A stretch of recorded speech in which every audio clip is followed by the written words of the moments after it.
Hi, I'm Cherie, Yanek, Churchill School Librarian, and I'm here to read to you a really great book for Women's History Month.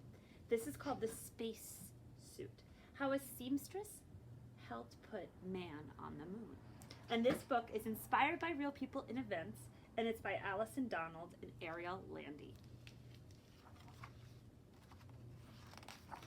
And the book was inspired by Eleanor Ellie Foraker. Let's read the book.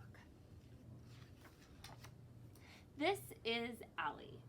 Allie helped change the world with the needle and thread many years ago. How do you think that's possible, to change the world with the needle and thread? Let's see.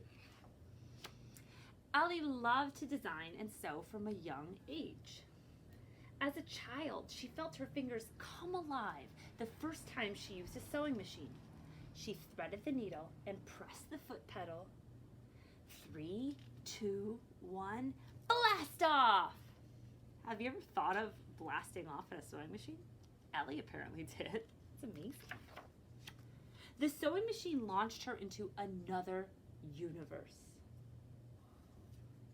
where fabric could be tucked and tapered. The whir of the machine fueled her imagination with ideas. With hard work, any design was possible. As an adult, Ellie got a job sewing clothing for women and babies. Ellie worked quickly and carefully. Her seams were straight and her stitching was neat. An engineer noticed and asked her a question.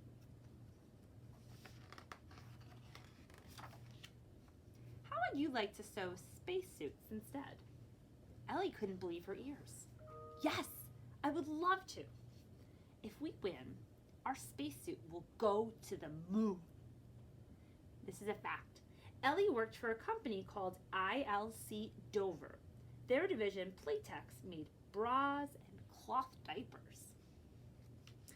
Ellie's workplace had entered an exciting competition at the last minute, but it wasn't going to be easy. The spacesuit competition.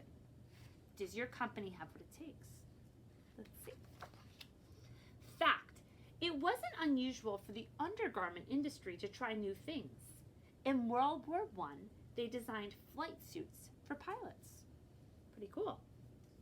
Big teams of military designers and engineers were also competing. Ellie's team was small, and they only had 6 weeks. Many believed that seamstresses could never win, but Ellie ignored them and set to work. See what happens. Thankfully, Ellie had help. She worked with Lenny and his team of engineers. Some engineers were so impressed with the women's sewing that they asked if the seamstresses could teach them how to sew. The seamstresses also shared ideas about how to make the best suit. Ellie looked up old spacesuits. They're hard like armor. Can we make something softer and more comfortable? Good ideas, right? The answer was yes. The plan was to make a spacesuit with many soft layers. No one has made a spacesuit like this before. It says pressure helmet, oxygen outlets so that you can breathe, and gloves. Spacesuits must protect astronauts from heat and be flexible so they can walk on the moon. The spacesuit will have lots of thin layers like an onion. You know how onion has all those peels? It says glove layers. Ellie says, let's get to work. There's a nylon layer here too. The seamstresses worked from dawn until dusk. The stitching was soft, and if they made a mistake, the whole suit was thrown out. Wow. You really have to take care to make sure you don't make mistakes then. As the suits got bulkier, the seamstresses complained. Fact, the suits got so bulky that seamstresses had trouble feeding them through their sewing machines. So if it's so huge, you can't really put it into the sewing machine. It could break your needle too. So, 2 gigantic sewing machines appeared. The ladies named them Sweet Sue and Big Mo. Fact, the seamstresses had to sew within 1/64 of an inch. That is the width of a pin. So take a moment. Everybody, let's think about the top of a pin, right? Like how, and how when they're standing up, the width, like this. That's super, super, super, super tiny. And they had to sew like that and make sure that they don't get off like that. They have to really, really stay on it. Ellie stitched late into the night with Lenny helping by her side. As the competition drew near, the women were exhausted, but everyone pulled together. The women sewed and glued layer after layer until they had 21 layers. Just take a moment here, everyone. Let's think about 21 layers of fabric. Can you imagine walking in that? That must be really, really hard to walk in. Finally, the AZL spacesuit was created. The suits were tested and rushed off to Texas for judging when... Know what's going to happen. There's a fact. The seamstresses were so proud of the spacesuit that some of them signed their names on the inside. So let's see what's happening when they're sending it to Texas. The judges noticed a broken zipper. Let's take a moment. Do you think a spacesuit can go into outer space if the zipper's broken? What kinds of problems do you think there would be? You can hit pause if you want and discuss it, and then let's come back and finish the book. Ellie and her team were given 12 hours to fix the zipper and return it to the judges. The suit made it just in time, with help from an airplane. After many tests, the results were in. The first competitor's suit failed because the helmet blew off. You definitely don't want that happening in outer space. The second competitor's suit failed because it was too wide to fit in the space capsule.